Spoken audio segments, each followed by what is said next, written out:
Hello friends, welcome to my channel. और आज हम पढ़ेंगे माता का आंचल, जो क्लास 10 की कृतिका का चैप्टर नंबर 1 है, जिसके लेखक हैं शिव पूजन सहाय। ये एक माता के प्रति प्रेम और स्त्री के सम्मान के प्रति हमें जागरूक करने का पाठ है।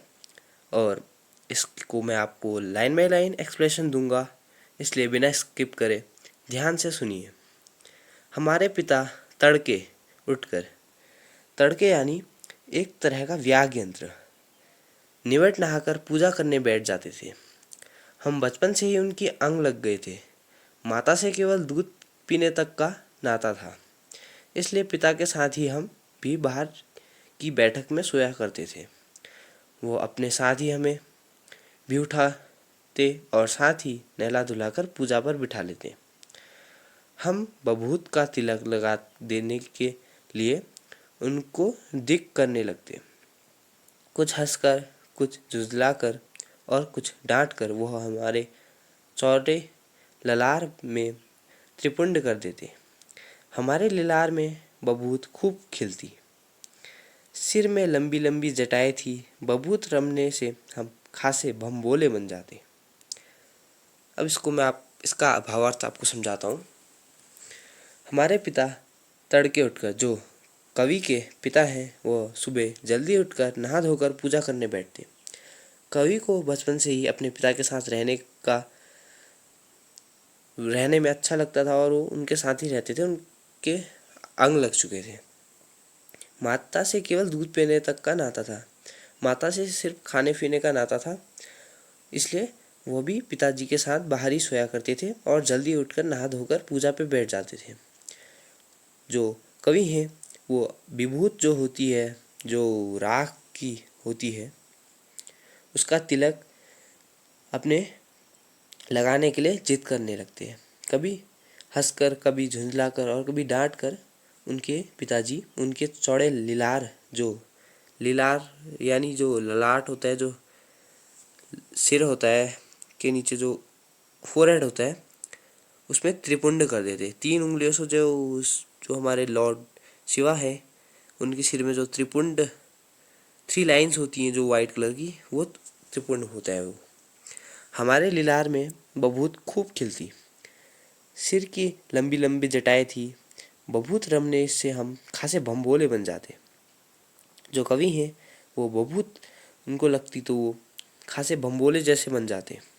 पिताजी हमें बड़े प्यार से भोलेनाथ कहकर पुकारते। जो कवि के पिताजी हैं, वो कवि को भोलेनाथ कहकर पुकारते क्योंकि उनके सिर में बभूत और जटाएं लंबी थी।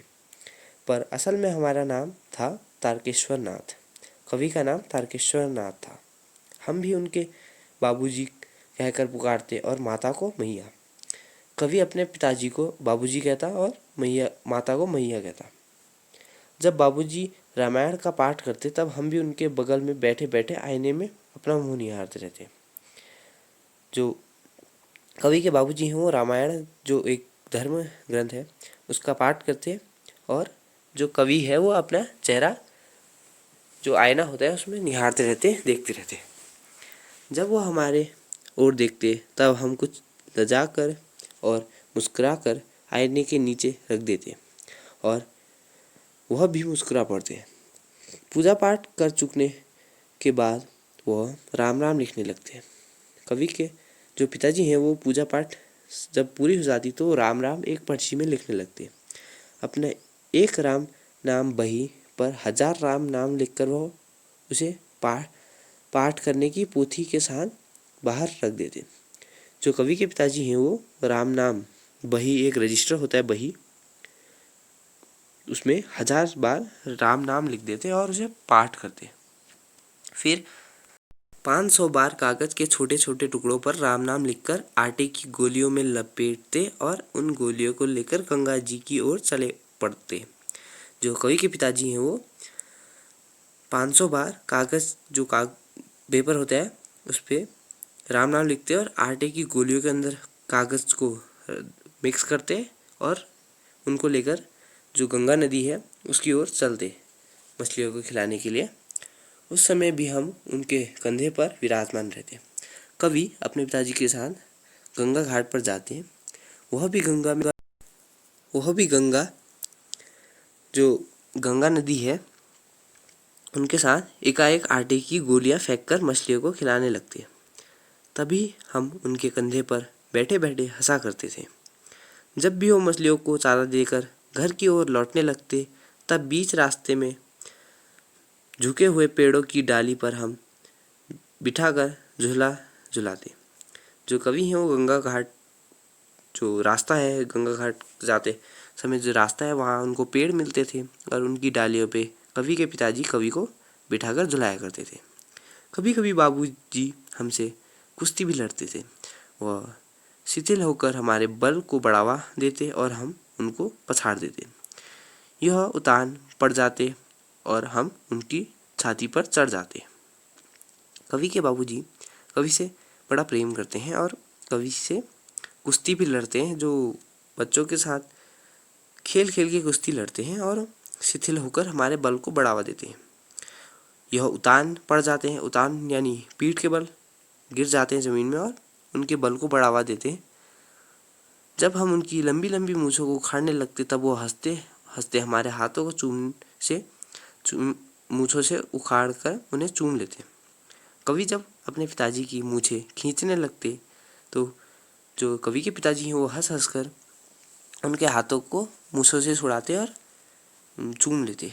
फिर जब हमसे खट्टा और मीठा चुमा लेते, तब हम बारी बारी कर अपना बायां और दाहिना गाल उनके मुंह की ओर फेर देते। बाएं का खट्टा चूमा लेकर वह जब दाहिने का मीठा चूमा लेने लगते, तब अपनी दाढ़ी या मूंछ हमारे कोमल गालों पर गड़ा देते। जो कवि के पिताजी हैं उनकी जो दाढ़ी है वो कवि के कोमल गालों में चुभती, क्योंकि कवि अभी छोटे थे तो उनके गाल अभी नाजुक थे। हम झुंझलाकर फिर उनकी मूँछों को नोचने लगते। इस बार वो बनावटी रोने रोने लगते और हम अलग खड़े खिलखिलाकर हंसने लग जाते। उनके साथ हंसते हंसते जब हम घर आते, तब उनके साथ ही हम चौके पर बैठकर खाना खाया करते थे। हम उन्हें अपने ही हाथ से फूल के कटोरे में गोरस और भात सानकर खिलाया करते। सानकर यानी मिक्स कर ग्राइंड कर खिलाया करते। जब हम खाकर अफर जाते यानी भर पेट से अधिक खा लेना, तब मैया थोड़ा और खिलाने के लिए हट करना यानी जिद करना। वह बापूजी से कहने लगती, आप तो चार चार दानों के कौर यानी जो बाइट्स होती हैं उन्हें कौर बोलते हैं, बच्चे के मुंह में दे देते जाते हैं। इससे वो थोड़ा थोड़ा खाने पर भी समझ लेता है कि वो बहुत खा गया है। आप खिलाने का ढंग नहीं जानते। बच्चों को भर मुंह और कौर खिलाना चाहिए। जब खाएगा बड़े बड़े कौर, तभी पाएगा दुनिया में ठौर। कौर यानी बाइट्स होता है और ठौर माने प्लेसेस होता है या अपॉर्चुनिटीज़ होता है। देखिए मैं खिलाती हूँ, मर्दियों क्या जाने कि बच्चे को कैसे खिलाना चाहिए। और तब महतारी के हाथ से खाने पर बच्चे का पेट भी नहीं भरता। महतारी यानी माता। यह कह वो थाली में दही भात शांति और अलग अलग तोता मैना कबूतर हंस मोर आदि के बनावटी नाम से कौर बनाकर यह कहती कि खिलाते जाती कि जल्दी खा लो नहीं तो उड़ जाएगा। और हम उन्हें इतनी जल्दी उड़ने नहीं देते, हम उड़ने से पहले ही खा लेते। जब हम सब बनावटी चिड़िया को चट कर जाते, तब बापूजी कहने लगते, अच्छा अब तुम राजा हो जाओ खेलो। अब जो कवि के पिताजी हैं वो जब कवि अपना पूरा खाना खा लेते, तो उनके पिताजी कहते, अब तुम राजा हो जाओ खेलो। उनका मनोबल बढ़ाते। बस हम उठकर छलने कूदने लगते। फिर रस्सी में बंधे हुए काठ के घोड़े को लेकर नंग दड़ंग बाहर गली में निकल जाते। अब कवि छोटे हैं तो ऐसा करेंगे ही। जब कभी मैया हमें अचानक पकड़ पाती, तब हमारे छटपटाने पर भी एक चुल्लू कड़वा तेल हमारे सिर पर डाल ही देती। कड़वा तेल जो सरसों का तेल होता है, कड़वा तेल हम रोने लगते और बाबूजी उस पर बिगड़ खड़े होते, पर वह हमारे सिर में तेल बोत कर हमें अबटकर ही छोड़ती। अबटकर यानी डाल कर ही छोड़ती, जिद करती डालने की सिर में तेल। फिर हमारी नाभि और लीलार में कागजल की बूंदें लगाकर चोटी गूंथती और उसमें फूलदार लट्टू बांधकर रंगीन कुर्ते टोपी पहनाती थी। हम खासे कन्हैया बन कर बाबूजी की गोद में ससकते ससकते बाहर आते ही हमारी बाट जोहने वाली बालकों का एक झुंड मिल जाता। हम उन खेल के साथियों को देखते ही सिसकना भूलकर बाबूजी की गोद से उतरकर अपने हमजोलियों के साथ दल में मिलकर तमाशे करने लग जाते। अब कवि की जब माता जी उनके सिर में तेल डालती है तो वो उनके बाल जब बड़े थे तो उनको दर्द होता था, इसलिए वो छटपटाते थे, पर उनकी मैया भी जिद करती थी तेल डालने की।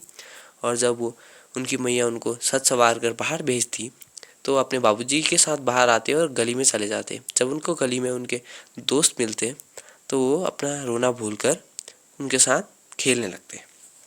आगे चलते हैं। तमाशा भी ऐसा वैसा नहीं, तरह तरह के नाटक। चबूतरे का एक कोना ही हमारा नाटक घर बनाया जाता। बाबूजी जिस छोटे चौके पर बैठकर नहाते थे वह रंगमंच बनता। उसी पर सरकंडे से खंबे पर कागज चंदोए तानकर मिठाइयों की दुकान लगाई जाती। इसमें चिल्लम के खेचे पर कपड़े के थालों में ढेले के लड्डू, पत्तों की पूरी कचौरियाँ, गिल्ले मिट्टी की जलेबियाँ, फूटे घड़े की टुकड़ों को बताशे आदि मिठाई सजाई जाती। ठिकरों के बटखरे और जस्ते के छोटे छोटे टुकड़ों के पैसे बनाते। हम लोग ही खरीदार, हम लोग ही दुकानदार। बाबूजी भी 2-4 गोरखपुरी पैसे खरीद देते। अब कवि अपने दोस्तों के साथ चले जाते और उनके घर के चबूतरा जो बरामदा होता है उसका एक कोना उनका नाटक घर बनता, रंगमंच बनता। वो अपने पिताजी के नहाने वाले चौके को रंगमंच बनाते और उसमें तरह तरह के जो उनके घर में वेस्ट मटेरियल होते हैं उनको अपने खेल में यूज़ करते। थोड़ी देर में मिठाई की दुकान बढ़ाकर हम लोग घरौंदा बना लेते। धूल की मेड़ दीवार बनाते और तिनके का छप्पर, दातून के खंबे, दिया सालाई के पेटियों की किवाड़, घड़े के महड़े की चूल्ही चक्की, दिए की कढ़ाई और बाबूजी की पूजा वाली आचमनी कलछी बनाते थे। पानी के घी, धूल की पिसान और बालू की चीनी से हम लोग ज्योनार यानी जो भोज होता है, दावत होती है, उसे तैयार करते। जो बच्चे बालक हैं वो हम ही लोग ज्योनतार करते और हम ही लोग ज्योनियार बैठते थे। ज्योनतार यानी जो बनाने वाले हैं, जो भोज बनाने वाले हैं, और ज्योनियार यानी जो भोज करने वाले हैं, जो खाना खाने वाले हैं। जब पंगत बैठ जाती थी तब बाबूजी भी धीरे धीरे आकर पात के अंत में जिमने के लिए बैठ जाते हैं। जिमने यानी भोज करने। उनको बैठते देखते ही हम लोग हंसकर और घरौंदा बिगाड़ कर भाग चलते। वह भी हंसते हंसते लोटपोट हो जाते और हम कहने लगते, फिर कब भोज होगा भोलेनाथ। कभी कभी हम लोग बारात का भी जुलूस निकालते, कनस्टर का तंबूरा बजाते, अमोला को घिसकर शहनाई बनाई जाती।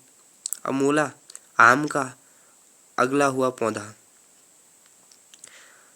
और टूटी चूहेदानी की पालकी बनाई जाती। हम समाधि बनाकर हम समधी बनकर पर चढ़े जाते और चबूतरे के एक कोने में चलकर बारात दूसरे कोने में जाकर दरवाजे लगती थी। वहाँ काठ की पट्टियों से घिरे, गोबर से लिपे, आम और केले की टहनियों से सजाए हुए छोटे आंगन में कुलिया का कलसा रखा रहता। वहीं पहुंचकर बारात फिर लौट आती। लौटते समय खटोली पर लाल ओहार ओहार यानी पर्दे के लिए डाला हुआ कपड़ा डालकर उसमें दुल्हन को चढ़ा दिया जाता। लौट आने पर बाबूजी जो ही ओहार आहार दुल्हन का मुख निखारने लगते, तो ही हम लोग हंसकर भाग जाते। थोड़ी देर बाद फिर लड़कों की मंडली जुट जाती। इकट्ठा होते ही राय जमती की खेती की जाए। बस चबूतरे के एक छोर पर घिरनी कट जाती और उसके नीचे ही गली कुआं बन जाता। मूंज की बटी हुई पतली रस्सी, मूंज यानी जो जूट होता है, उसकी पतली रस्सी में एक चूकड़ बांध गराटी पर चढ़ाकर लटका दिया जाता और दो लड़के बैल बनकर मोड़ खींचने लगते। चबूतरा खेत बनता। कंकड़ बीज और ठेंगा हल जुआड़ा बड़ी मेहनत से खेती जोती बोई और पटाई जाती। खेती बोई जाती, काटी जाती और उसमें जो इरिगेशन होता है सिंचाई की जाती। फसल तैयार होते देर न लगती और हम हाथों हाथ फसल काट लेते। अब बच्चों के खेल हैं तो फसल तैयार होते कोई समय नहीं लगता और हाथों हाथ वो बोते ही फसल काट लेते। काटते समय गाते थे, ऊंच नीच में बाई कियारी जो उपजी सो भाई हमारी। जो ये कवि के गीत हैं, बचपन के बोल हैं उनके।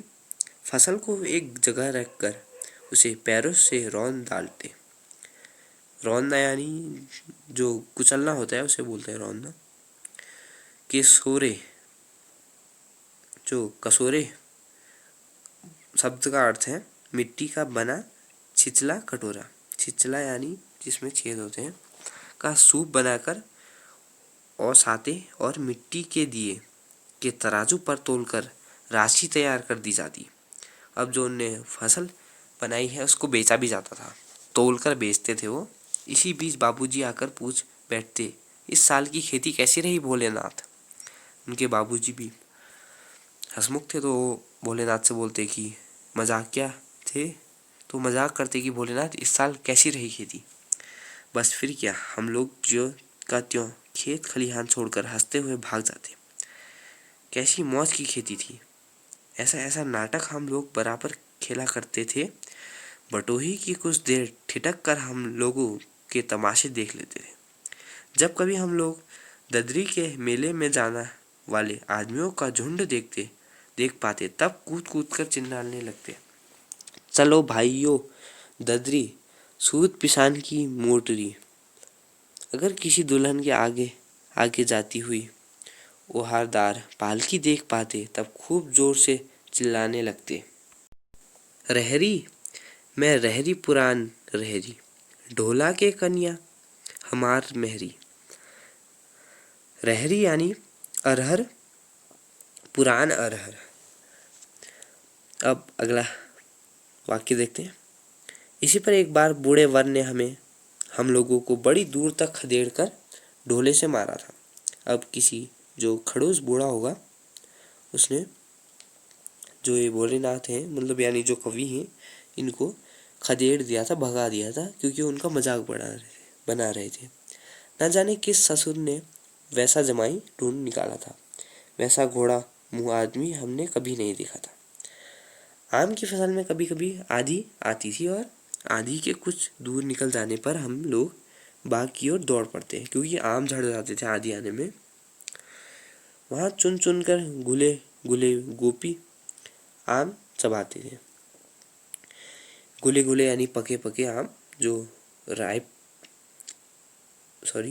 एक दिन की बात है, आंधी आई और पट पड़ गई। आकाश काले बादलों से ढक गया। मेघ गरजने लगे, बिजली कौंधने और ठंडे हवा सनसनने लगी। पेड़ झूमने और जमीन चूमने लगे। हम लोग चिल्ला उठे। अब बच्चे डर गए। जो आकाशीय बिजली चमकी तो जो बच्चे थे वो डर गए। अब ये बोलने लगे, एक पैसे की लाई बाजार में छितराई, बरखा अंधेरा बिलाई, लेकिन बरखा न रुकी और भी मूसलाधार पानी होने लगा। अब कवि अभी छोटे हैं, उन्हें समझ नहीं है। वो सोचते हैं कि अगर हम कुछ बादलों को बोलेंगे तो वो रुक जाएंगे बारिश करना, पर बारिश है वो नहीं रुकी। हम लोग पेड़ों की जड़ में झट से सड़ गए, जैसे कुत्ते की नाक में अठाई चिपक जाती है। मगर बरखा जमी नहीं, थम गई। अब जो कवि हैं वो आम के बगीचे में गए हैं और वहाँ मूसलाधार बारिश हो रही है। तो बगीचे में कुछ सिर छुपाने की जगह नहीं थी, तो वह पेड़ों की जड़ों में सट गए, चिपक गए पेड़ों से। और वो बोलते हैं कि जैसे कुत्ते की नाक में अठाई, अठाई यानी कुत्ते के शरीर में चिपके रहने वाला एक छोटा सा कीड़ होता है, उसे अठाई बोलते हैं। वो चिपक जाती है, वैसे कवि पेड़ों की जड़ों में चिपक गए। मगर बरखा जमी नहीं, थम गई। मगर जो बरखा है यानी बारिश, ज़्यादा देर बारिश नहीं हुई और थम गई। बरखा बंद होते ही बाग में बहुत सारे बिच्छू नजर आए। अब मूसलाधार बारिश हुई थी, तो मिट्टी के अंदर जो होल्स थे जहाँ बिच्छू रहते थे वहाँ पानी भर गया और बिच्छू बाहर निकल आए। हम लोग डर कर भाग चले। अब बिच्छू जहरीले होते हैं, इसलिए कवि और कवि के साथी डर गए और भागने लगे। हम लोगों ने बेजू बड़ा ढीठ था। जो कवि थे उनके दोस्तों में एक बेजू था जो बड़ा ढीठ था। संयोग की बात है, बीच में मासूम तिवारी मिल गया। बेचारा बूढ़े आदमी को सूझता कम था। बेजू उनको चिढ़ाकर बोला, बुढ़वा बेईमान मांगे करेले का चोखा। हम लोगों ने भी बेजू से के सुर में सुर मिलाकर यही चिल्लाना शुरू कर दिया। कवि बड़े शरारती थे, जो उनको मिलता व्यक्ति उसको चिढ़ाने लगते। मूसन तिवारी ने बेतहाशा खदेड़ा। हम लोगों तो बस अपने अपने घर ही ओर आंधी हो चले। जब हम लोगों को ना मिल सके तब तिवारी जी सीधे पाठशाला चले गए। वहाँ से हमको और बेजू को पकड़ लाने के लिए 4 लड़के गिरफ्तार वारंट के लेकर छूटे। इधर जो ही हम लोग घर पहुँचे, त्यों ही गुरुजी के सिपाही हम लोगों पर टूट पड़े। बेजू 9-2-11 हो गया, हम पकड़े गए। फिर तो गुरुजी ने हमें हमारी खूब खबर ली। बाबूजी ने यह हाल सुना, वह दौड़ा हुआ पाठशाला में आया, गेंद में उठाकर हमें पुचकारने लगा और फुसलाने लगा। हम दुलाने से चुप होने वाले लड़के नहीं थे। रोते रोते उनके कंधे पर आंसू से तर कर दिया। वह गुरुजी से चिचोरी यानी दीनतापूर्वक की जाने वाली प्रार्थना विनती परमिशन लेकर हमको घर ले आए। रास्ते में फिर हमारे साथी लड़के का झुंड मिल गया, वे जो जोर से नाचते और गाते थे। माई पकाए गरगर पुआ, हम खायब पुआ ना खेलब जुआ। फिर क्या था, हमारे रोना धोना भूल गए। हम हटकर बाबूजी की गोद से उतरकर पेड़ और लड़कों की मंडली में मिलकर आगे बढ़ने लगे। तब तक सब लड़के सामने वाले मकाई के खेत में दौड़ पड़े। उसमें चिड़ियों का झुंड चल रहा था। वे दौड़ दौड़ कर उन्हें पकड़ने लगे, पर एक भी हाथ ना आई। हम खेत से अलग ही खड़े होकर गा रहे थे, राम जी की चिरैया राम जी का खेत, खा लो चिरैया भर भर पेट। हमसे कुछ ही दूर बाबूजी की हमारे गांव के कई आदमी खड़े होकर तमाशा देख रहे थे। यही कहकर हंसते हंसते कि चिड़ैया की जान जाए लड़कों का खिलौना। सचमुच लड़कों और बंदर पराये पीर नहीं समझते। एक टीले पर जाकर हम लोग चूहे के बिल में पानी उलीचने लगे। नीचे से ऊपर पानी फेंकना था। हम सब थक गए। तब एक तक गणेश जी के चूहे की रक्षा के लिए शिव जी के सांप निकल आया। रोते चिल्लाते हम लोग बेतहाशा भाग चले। कोई आधा गिरा, कोई 8 चिट, किसी के सिर फूटा, किसी की दांत टूटे। सभी गिरते पड़ते भागते। हमारे सारे देह लहूलुहान हो गया। पैरों के तलवे कांटों से छलनी हो गए और हम एक सुर से दौड़ते हुए आए और घर में घुस गए। उस समय बाबूजी बैठक के ओसरे में बैठकर हुक्का गुड़गुड़ा रहे थे। उन्होंने हमें बहुत पुचकारा, पर उनकी अनसुनी करके हम दौड़ते हुए मैया के पास चले गए, जाकर उनकी गोद में बैठ के शरण ले ली। मैया चावल अमनिया कर रही थी। अमनिया यानी साफ शुद्ध करना कर रही थी। हम उसी के आंचल में छिप गए। जो एक कवि है वो अपनी मैया के आंचल आकर छिप गए। जो कवि ने इस कविता का जो चित्रण करा है, जो ये रची है कविता, वो माता के आंचल के ऊपर ही रची है, इसी घटना को देखकर।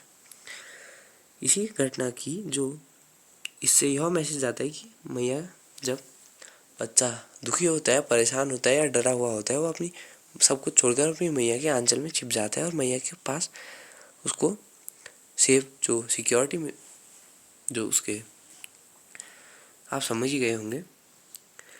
अभी मेरे को शब्द नहीं मिल रहे, आगे चलते। हमें डर से कांपते देखकर वो जोर जोर से रोने लगी और सब कुछ छोड़ बैठी। इधर होकर हमारे भय का कारण पूछने लगी। कभी हमें अंग भरकर दबाती और कभी हमारे अंगों को अपने आंचल से पूछकर हमें चूम लेती। बड़े संकट में पड़ गए थे। झटपट हल्दी पीसकर हमारे घावों पर थोपी गई। घर में कोहराम मच गया। हम केवल धीरे सुर से सासा सासा कर रहे थे, पर मैया के आंचल में छुपे हुए थे। सारा शरीर थर थर काँप रहा था। रोंगटे खड़े हो गए थे। हम आंखें खोलना चाहते थे, पर वे खुलती ही न थी। हमारे कांपते हुए ओठों पर मैया बार बार निहार कर रोती और बड़े लाड से हमारे गले लगा लेती। इसी समय बाबूजी दौड़ आए। आकर झट हमें मैया की गोद में अपनी गोद से लगा लेने लगे। जो अब बाबूजी हैं कवि के, वो कवि की मैया की गोद से उनको लेने लगे। धन्यवाद। आपको ये वीडियो पसंद आई हो तो लाइक करें, सब्सक्राइब करें। Thank you.